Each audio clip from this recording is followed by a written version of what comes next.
dulu masalah menangguhkan warisan. Tolong Bapak Ibu ketahui, harta yang ada di genggaman kita itu bukan milik kita. Itu adalah titipan Allah. Lillahi ma fis samawati wa ma fil ard. Milik Allah apa yang ada di langit dan di bumi. Itu sebabnya seorang muslim wajib membagikan harta warisan dengan cara yang diinginkan oleh pemiliknya, yaitu Allah Subhanahu wa taala. Kenapa kita harus mengikuti hukum warisan yang Allah tetapkan? Karena harta itu hanya titipan. Kita wajib membagikan harta sesuai pemilik harta itu. Siapa pemilik harta? Allah Subhanahu wa taala. Nah, ini tolong digarisbawahi ya. Nah, di dalam Al-Qur'an ada masalah warisan di surat An-Nisa, itu begitu jelas. Dan boleh jadi di dunia ini hanya Al-Qur'an yang secara detail membahas tentang bagian-bagian warisan. Anda lihat di surat An-Nisa di awal-awal juga sudah ada di ayat belasan. Coba Anda lihat di situ ya. Nah, ketika berbicara tentang warisan, Allah menyebutkan tilka hududullah, itulah aturan-aturan Allah. Jadi ternyata kalau kita punya harta, almarhum punya harta, jangan salah, itu harta Allah yang harus dibagikan. Nah, oleh sebab itu dimohon Bapak Ibu, kalau pasangan hidup kita meninggal, ya kita harus berinisiatif membagikan harta warisan. Sebab boleh jadi anak-anak tidak mau membahasnya, takut menyinggung perasaan kita.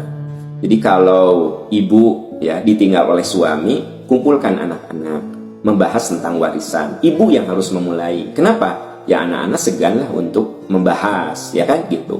Kalau istri kita meninggal, Pak, segera selesaikan warisan. Apalagi kalau kita mau nikah lagi. Nah, sebelum menikah lagi warisan harus clear, warisan harus selesai.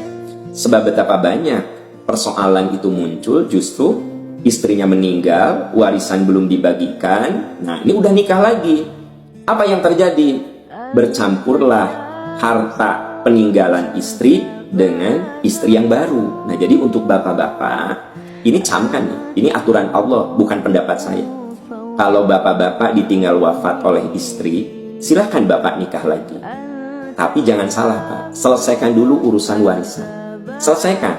Jadi bapak cerita kepada istri yang baru atau calon istri bahwa harta saya ini, yang ini itu adalah harta anak saya dan sudah dibagikan. Bukan berarti benar-benar kudu segala dijual, bukan. Yang jelas masing-masing sudah punya bagian, ya. Si A bagiannya ini, si B bagiannya ini, si C bagiannya ini. Ya tentu saja lebih kuat lagi hadirkan notaris untuk mencatat semuanya. Nah, baru setelah itu silakan bapak nikah lagi, ya. Jadi catat, bukan berarti rumah langsung dijual, sawah langsung dijual, bukan berarti begitu. Jelaskan dulu bagian-bagiannya, gitu loh. Nah, urusan nanti mau dijual, urusan nanti mau dimiliki bersama, itu lain soal. Misalnya punya tempat kosan, ya tentukan bagian-bagian anak-anak kita. Ternyata mereka sepakat, udah aja biarin, gak usah dijual, nanti hasilnya saja dibagi di antara mereka. Ya silahkan. Jadi tolong, ini kita berbicara tentang hukum Allah, bukan selera kita. Jadi untuk bapak-bapak, kalau Anda ditinggal wafat oleh istri, kalau mau nikah lagi silahkan, mangga. Tapi catat loh, uruskan, selesaikan dulu masalah warisan. Jangan sampai itu ada problem ya di kemudian hari. Apalagi istri yang barunya mengklaim, wah ini bahaya, ini jadi sumber pertengkaran. Begitu juga ibu-ibu. Ibu kalau ditinggal wafat oleh suami, Anda mau nikah lagi, catat. Silahkan Anda nikah lagi, tapi selesaikan dulu warisannya. Karena di dalam harta itu ada hak anak-anak. Apalagi anak-anaknya masih kecil-kecil. Kudu dijelaskan siapa dapat apa, catat oleh notaris. Baru ibu nikah lagi. Karena ada kejadian, begitu nikah lagi kacau tuh bagian warisan. Kenapa? Karena si suaminya hatinya buruk. Jadi bawaan harta istri diakui sebagai harta bersama. Tuh rame di pengadilan. Nah, jangan sampai ini terjadi. Jadi mohon siapapun diri kita, kalau pasangan hidup kita meninggal, sok selesaikan dulu harta warisan, ya. Kenapa? Supaya tidak jadi pertengkaran, supaya harta itu berkah, bukan malah jadi sumber permusuhan, dan supaya hak-hak ahli waris terpenuhi. Nah, itu yang harus digarisbawahi. Ini ada pertanyaan berikutnya, bahwa kakeknya meninggal sama neneknya teh nggak dibagikan, ya. belum dibagikan. Apa alasan? Ayahnya ini meninggal. Apakah ayahnya dapat bagian? Ya tentu saja dapat. Jadi begini, karena yang duluan meninggal itu kakek Anda, ya, ayah Anda belakangan, maka ayah Anda dapat warisan dari kakek. Tapi kalau yang duluan meninggal itu ayah Anda, baru kakek belakangan, maka almarhum ayah tidak dapat. Saya tegaskan ya, karena kasusnya kakek Anda meninggal duluan, nah sebenarnya ayah Anda tuh punya hak.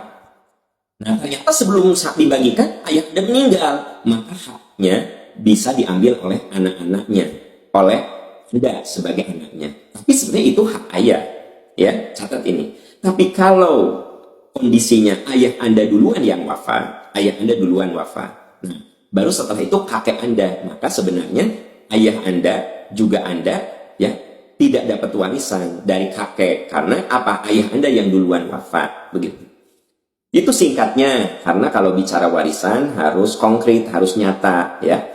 Nah, kalau di Percikan Iman ini ada yang ahli di bidang pembahasan ini, ada Ustadz Ayat, ada Ustadz Ihsan, ada Ustadz yang lainnya, ya. Bisa untuk konsultasi masalah warisan lebih detail lagi, gitu. Ustadz Hashim itu juga bisa. Jadi ada beberapa Ustadz yang memang bisa membantu untuk membahas harta warisan secara detail.